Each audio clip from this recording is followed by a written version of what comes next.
Hello, everyone, and welcome to our 75th episode of In the Trenches, Kroll's weekly cyber threat intelligence briefing. Today is the 4th of November, and my name is George Glass, an Associate Managing Director in the Cyber Threat Intelligence team. Joining me today from the CTI team are Dave Truman, Sam Flint, and Sarah Becker. As always, we'll be covering the most recent trends our threat intelligence team is witnessing in the trenches. So let's get into the situational report. PS Orcs ransomware has targeted over 22,000 cyber panel instances. They face critical exposure due to remote code execution vulnerability in versions 2.3.6 and likely 2.3.7, leading to PS Orcs ransomware attacks that disabled most affected servers. Security flaws identified included defective authentication, command injection, and security filter bypasses, allowing attackers root-level access. Following a rapid vulnerability disclosure, CyberPanel released version 2.3.8 with fixes. Attackers use scripts to mass encrypt files, with LeakIX providing a free decryptor due to the ransomware's encryption flaws. Users are urged to upgrade immediately to prevent further breaches. Next up, some more news regarding Fortinet. Fortinet has updated its security advisory this week to include additional workarounds and indicators of compromise. These include several log entries, IP addresses, and file names to assist in threat hunting for malicious activity. It is highly recommended that those running effective versions of FortiManager keep up to date with this guidance through the necessary updates and workarounds, as well as hunt for potential malicious activity. Kroll is continuing to monitor and investigate affected FortiManager clients. Remember, if you have any questions or comments, please get in touch with us using cti@kroll.com. So let's get into today's briefing. Today, we're going to cover the following trends our team is concentrating on. I'm covering more usage of fake captchas, this time by an APT threat. Sam will be covering the effects of Operation Magnus on Roadline Stealer and Meta Stealer. Dave will be talking about PURELOGS Stealer in this week's Malware Spotlight. And we'll get some news of a new ransomware as a service in this week's Ransomware Roundup from Sarah. So let's talk about this, the new use of this Captcha technique. There's been a recent increase in threat actors using lures to trick users into copying and executing PowerShell commands on threat actors' behalf. The technique appeared to begin in Q2 2024 with ClearFake, using fake browser updates, as well as widespread delivery of LumaStealer in Q3, which we've been covering very closely, through a fake verification or Captcha pop-up. Kroll first observed a similar technique used by KTA 248, aka TA577, as part of Darkgate delivery mechanisms. That rendered a fake HTML version of Word, and that, as you can see there, includes a how to fix button. Since then, threat actors have used this technique, the widespread info stealer campaigns. Reporting from the CERT UA, Ukrainians government CERT, has highlighted additional activity surrounding this technique from who they attribute as KTA 007, which is also known as UAC 001 or APT 28. Whereas the previous use of fake capture techniques relied on watering hole style attacks, this campaign began with phishing emails to local government individuals and officials. The length of the URL in the email is intentional to make it appear more legitimate to victims that may only glance at the first part of the domain. And there you can see how effective that looks. There's the capture and the start of the domain. You can see the full domain there in the text, and you can see that it's using zhblz.com as the actual domain.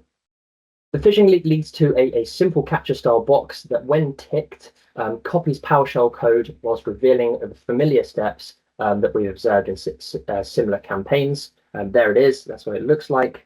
Use your Windows R key and paste the malicious code into there. This then downloads an HTA file and a PowerShell script.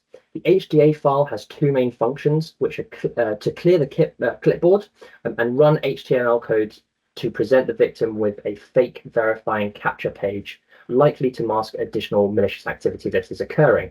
That's what that looks like. The PowerShell script runs alongside this, which conducts the following. It downloads and runs SSH to create a tunnel. It gathers and exfiltrates browser data, much like many of the stealers that we've been covering recently, and then it downloads and executes a Metasploit payload.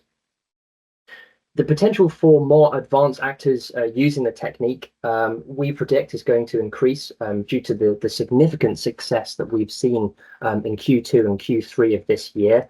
And so therefore, it's very, very important to warn users of this technique.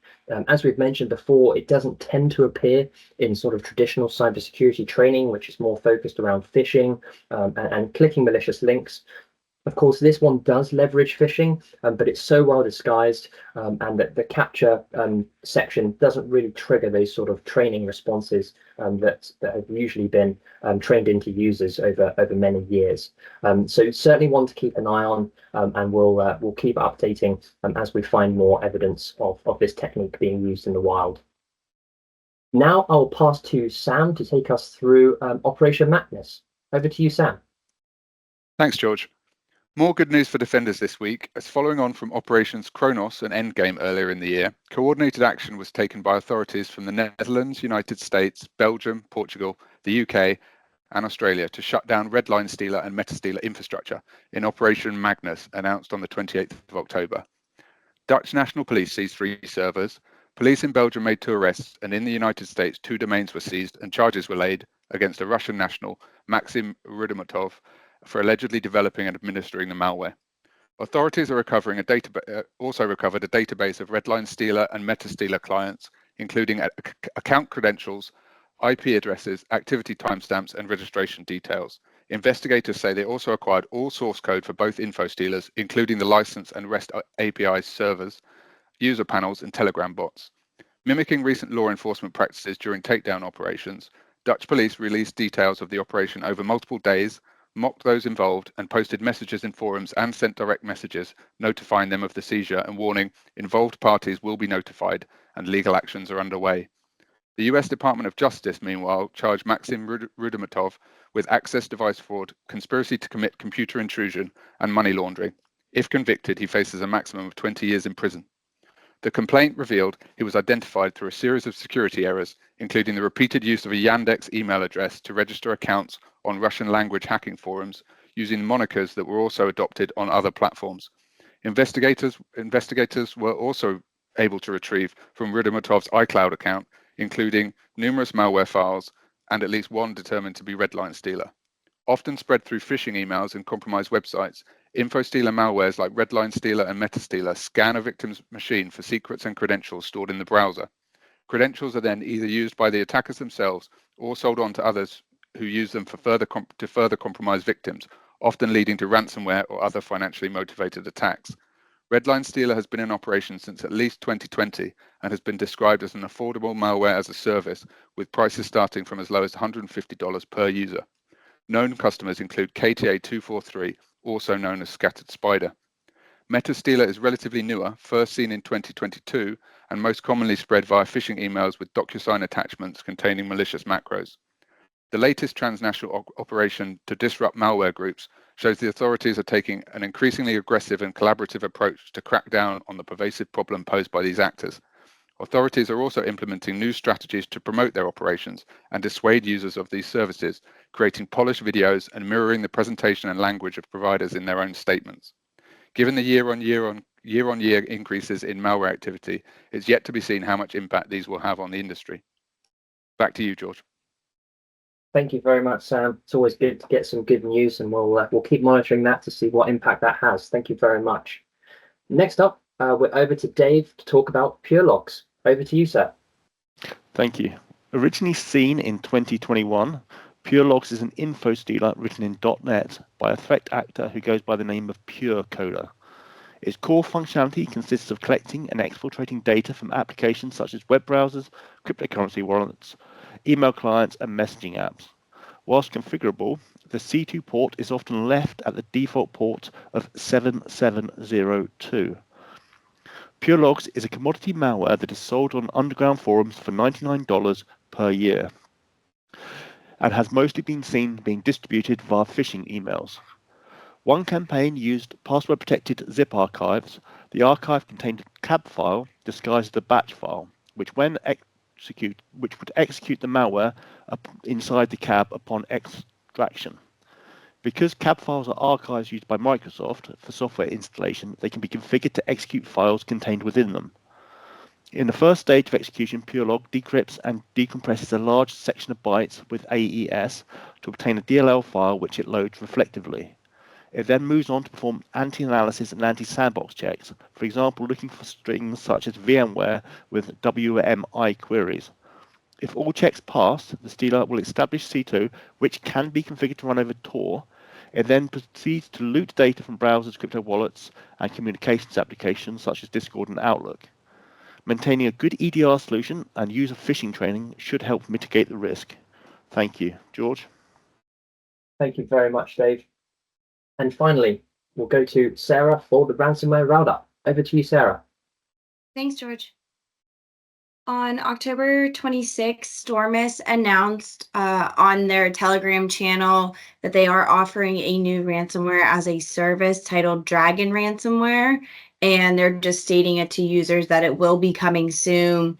They advised users to prepare for this release, stating that it is a powerful ransomware as a service where, quote unquote, users will gain full control over ransomware operations through an easy-to-use platform.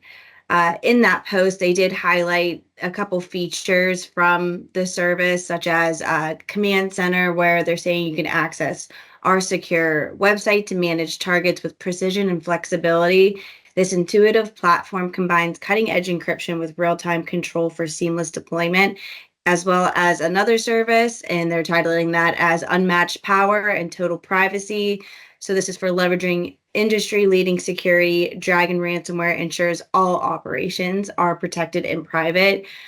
In this post, they did conclude it with a tagline saying, "Get ready to dominate the cyber landscape," and then listed the new Telegram channel for any upcoming news for Dragon Ransomware. That's all for me, George. Thank you very much, Sarah. That's really interesting. And thank you so much to Dave and Sam, who also presented today. That's all we have time for this week. If you have any comments or questions, please do reach out using cti@kroll.com. That's cti@kroll.com. Have a wonderful day.